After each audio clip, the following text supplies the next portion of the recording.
como dice José, la campaña política...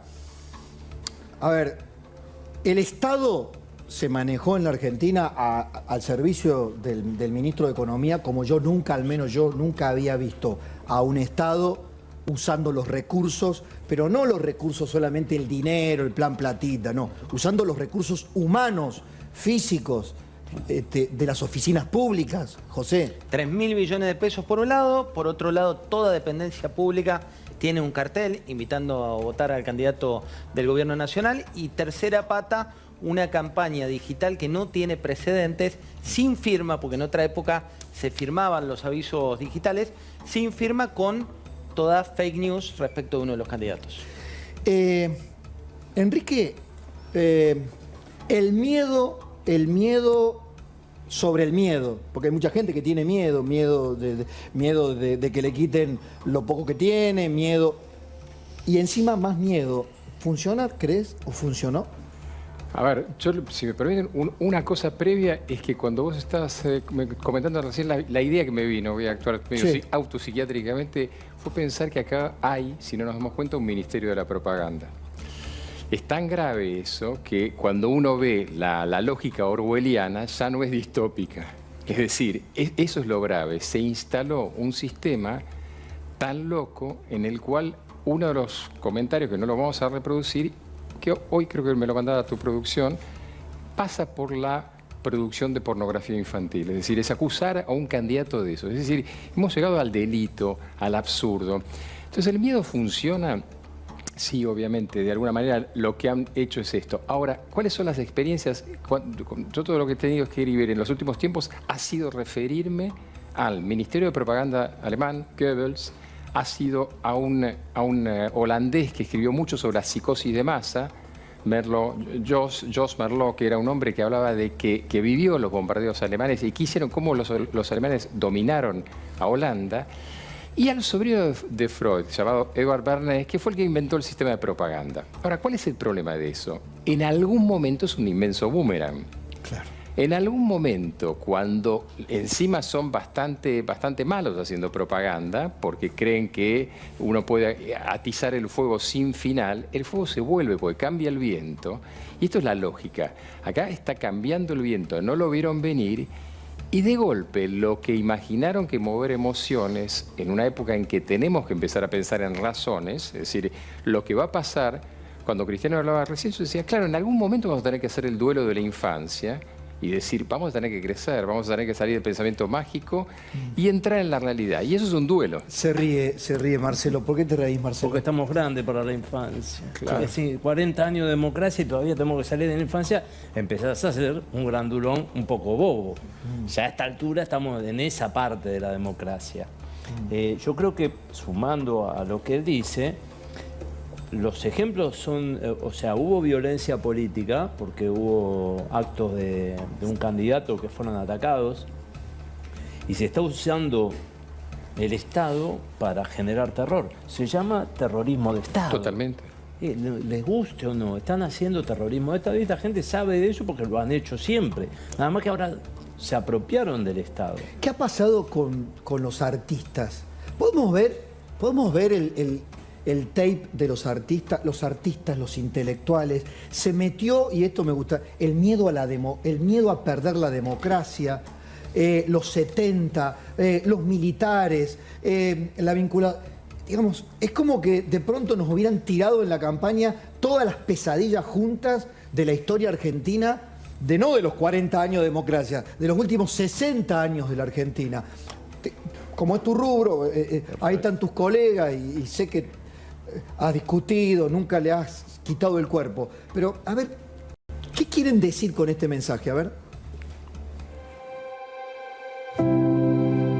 En democracia, todos elegimos lo mismo. Elegimos elegir.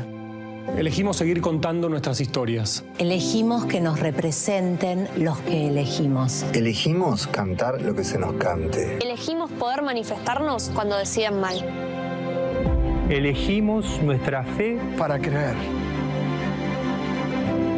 Elegimos que el desarrollo y el bienestar lleguen a todos. Elegimos la ciencia para crecer. El cerebro ama elegir. Elegimos que nunca más nos quiten la libertad de elegir. Elijamos vivir en democracia. Elegimos vivir con orgullo.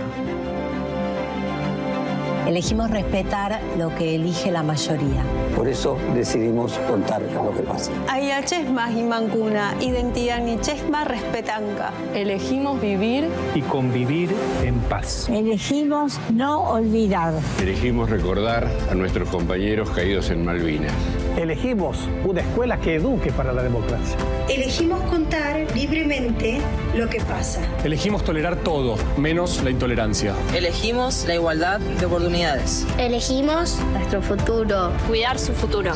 Elegimos competir sin odio ni violencia. En democracia todos elegimos lo mismo. Elegimos justicia en vez de impunidad. Bueno, no sé si lo entendí. Ok. No sé si me pasó lo mismo. Yo no entendía. Tanto eufemismo no entendía perfecto, no entendía cuál era la idea. Bueno, otra vez estamos en la infancia. Pero perdón, es que sí, que justamente cuando yo vuelvo a apelar a cuestiones, emociones infantiles, no le digo que entiendan. Lo que quiero decirles es que le muestro una figura emblemática. El cerebro piensa así. Le estoy diciendo, mire, si usted es inteligente, no piense, pero hágame caso. Entonces, fíjese, a ver cómo es eso, es muy interesante. Es decir, yo no tengo un pensamiento prerracional. Entonces yo digo, si lo dijo fulano, es decir, si pregunto a Cristiano Ratazzi cómo son los autos, y no le voy a decir, no le voy a discutir. Dice, este auto es bueno. Y bueno, qué sé yo, obviamente que sí. Me dirá eso. Entonces, cuando yo tengo no solamente la calumnia dominen, sino tengo la falacia dominen, es decir, la falacia de verdad, que es esa falacia de autoridad que se llama, en la cual alguien lo dice y porque esa persona que lo dice es verdad. Es fantástico porque tomaron a cada persona para que desde un lugar prerracional no avale un discurso sino a la persona. Es interesante, donde no hubo eufemismos es... Yo creo que no. Bueno, pero ahí hay un punto, Enrique, perdón, que es esto que plantea Marcelo, una opción quedó fuera de camino y muchos van a votar entre dos no opciones para ellos que tienen que elegir entre una y otra. ¿Cómo te condiciona eso psíquicamente? El tema de decir, bueno, elijo lo que no quiero que gane el otro. Yo creo que en la medida, retomando lo que vos estabas diciendo, en la medida que uno se dé cuenta que las decisiones inevitablemente implican un estado transicional, es decir, este famoso salto al vacío del cual se habla mal, también tiene una lectura buena. Ninguno pasó la adolescencia, hablando de esto, ninguno pasó la adolescencia amablemente. Es decir, las etapas de crecimiento en la vida implican rupturas. La gran trampa de los políticos es hacer creer que no hay ruptura. Porque, y si en definitiva uno pudiese decir, en economía, lo que ustedes manejan, en política, en lo que fuera, la vida está constituida por las rupturas y que crecemos a partir de las rupturas, que no es dramático, y nos hicieran perder el miedo. En realidad, acá la campaña tuvo que ver con eso, mucha repetición de, bueno, me tapo la nariz y elijo. Y en realidad el punto es claro, es decidir, cuando ustedes hablan desde la economía, de una economía de crecimiento y demás, yo diría desde el pensamiento, es también permitirse pensar sin limitaciones impuestas. Lo hemos mostrado varias veces, pero la nube de palabras con las emociones es algo muy interesante para charlarlo con Enrique. Mostrame, por ejemplo, qué sentimiento te generó el resultado de las elecciones generales. Bueno, mira, esperanza, ahí generó, es una palabra fuerte, pero luego decepción, alegría, bronca, bueno, alivio, fraude, tristeza, indignación. Mostrame las otras, son diferentes encuestadores.